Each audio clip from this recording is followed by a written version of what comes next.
اعوذ باللہ من الشیطان الرجیم بسم اللہ الرحمن الرحیم۔ محترم والدین، اساتذہ کرام اور عزیز طلباء، السلام علیکم۔ آج ہم اکیڈمک اردو جماعت چہارم کی کتاب کے صفحہ نمبر 53 اور 54 پر سبق نمبر 15 پڑھیں گے۔ جیسا کہ آپ کو معلوم ہے، سیکھنے کی 4 مہارتیں ہوتی ہیں: سننا، بولنا، پڑھنا اور لکھنا۔ اس سبق کو پڑھانے کے بعد جو مہارتیں سکھانا ہمارا مقصد ہے وہ ہیں سننا، بولنا، پڑھنا، لکھنا اور بلوم ٹیکسانومی کا پہلا درجہ یاد رکھنا۔ آئیں بچوں، اکیڈمک اردو جماعت چہارم کی کتاب کے صفحہ نمبر 53 اور 54 پر سبق نمبر 15 حکایات سعدی پڑھتے ہیں۔ سبق نمبر 15 حکایات سعدی رحمۃ اللہ علیہ۔ اس سبق میں جو خاص الفاظ ہم پڑھیں گے وہ ہے لچھے دار، فنون، حکارت، علوم، شتربان، وارث، قبل از مطالعہ۔ حکایات کسے کہتے ہیں؟ بچوں، حکایت نصیحت آموز کہانی کو کہتے ہیں۔ نمبر 2 ہے حکایات سے ہم کیسے سیکھ سکتے ہیں؟ حکایت میں اخلاقی باتیں بتائی جاتی ہیں، اس سے ہم بہت کچھ سیکھ سکتے ہیں۔ آئیں بچوں، اب ہم پڑھائی کی طرف چلتے ہیں۔ حکایت نمبر 1۔ ملک مصر میں 2 امیر زادے رہتے تھے۔ ان میں سے ایک نے دنیاوی علوم و فنون حاصل کیے اور ملک کا حاکم اعلیٰ بن گیا۔ دوسرے نے دین کے علوم سیکھے اور بڑا عالم بن گیا۔ جو بھائی حاکم تھا وہ دوسرے بھائی کو بڑی حقارت کی نظر سے دیکھتا تھا۔ ایک دن ملاقات ہوئی تو کہنے لگا، اگر تو بھی میری پیروی کرتا تو ایسی پست حالت میں نہ ہوتا۔ مجھے دیکھ کر کہ کیسی عزت اور شان کا مالک ہوں۔ دوسرا بھائی بولا، اے بھائی، یہ تیری غلط فہمی ہے کہ حکومت حاصل کر کے تو زیادہ عزت کا مالک بن گیا ہے۔ اللہ کا شکر ہے کہ عزت اور اطمینان کے معاملے میں تجھ سے بڑھ کر ہوں، کیونکہ میں نبیوں کی میراث علم کا مالک ہوں اور تو فرعون اور حامان کا وارث بنا۔ حکایت نمبر 2۔ ایک دن ایک بیٹے نے اپنے باپ سے کہا کہ فلاں عالم باتیں تو بڑی لچھے دار کرتے ہیں، لیکن ان کے عمل ان کے قول کے مطابق نہیں ہوتا۔ دوسروں کو یہ نصیحت کرتے ہیں کہ دنیا سے دل نہیں لگانا چاہیے، لیکن خود انہیں مال و دولت جمع کرنے سے فرصت نہیں۔ ان کا تو حال قرآن مجید کی اس آیت کے مطابق ہے۔ ترجمہ: کیا لوگوں کو تم نیکی کا حکم کرتے ہو اور اپنے آپ کو بھول جاتے ہو؟ سورہ بقرہ آیت نمبر 44۔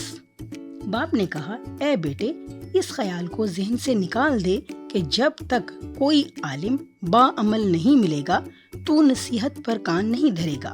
بھلائی اور نیکی کی بات جہاں سے بھی ملے اسے قبول کر۔ اس نابینا شخص جیسا بن جانا مناسب نہیں جو کیچڑ میں پھنس گیا تھا اور کہہ رہا تھا، اے برادران اسلام، جلدی سے میرے لیے ایک چراغ روشن کر دو۔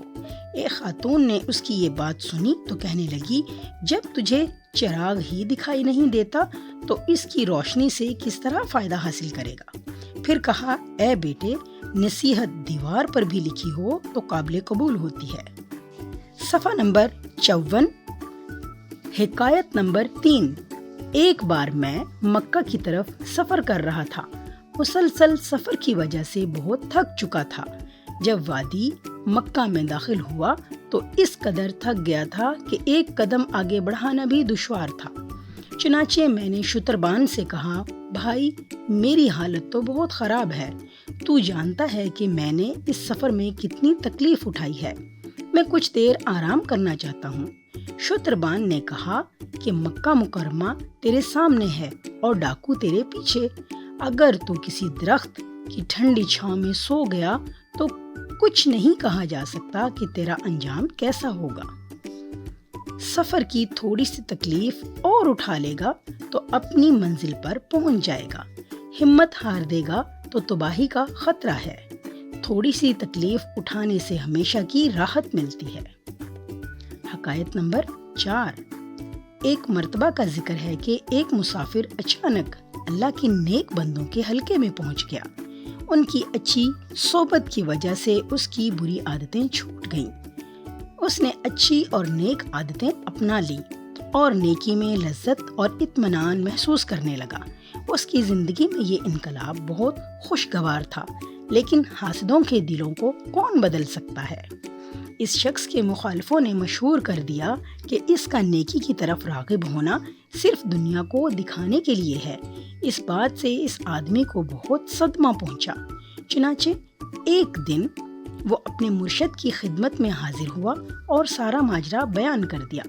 مرشد نے کہا، ہرگز پریشان ہونے کی ضرورت نہیں، اللہ کا شکر ہے کہ تیرے مخالف تجھے جیسا بتاتے ہیں تو ویسا نہیں ہے۔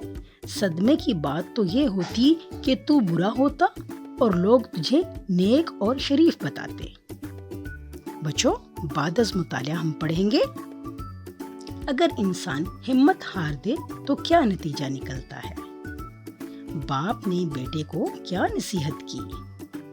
بچوں، کیا آپ جانتے ہیں شیخ سعدی شیرازی کا نام شرف الدین لقب مسلح تخلص سعدی تھا۔ ایران کے مشہور شہر شیراز میں پیدا ہوئے تھے۔ اہم نکات: نبیوں کی میراث علم ہے، جبکہ فرعون اور حامان کی وراثت دولت ہے۔ جب منزل سامنے ہو تو ہمت نہیں ہارنی چاہیے۔ نصیحت دیوار پر بھی لکھی ہو تو قابل قبول ہوتی ہے۔ اچھی صحبت کی وجہ سے بری عادات چھوٹ جاتی ہیں۔ آئیں بچوں، اب ہم دیے گئے نئے الفاظ کے معنی زبانی یاد کرتے ہیں۔ الفاظ اور ان کے معنی۔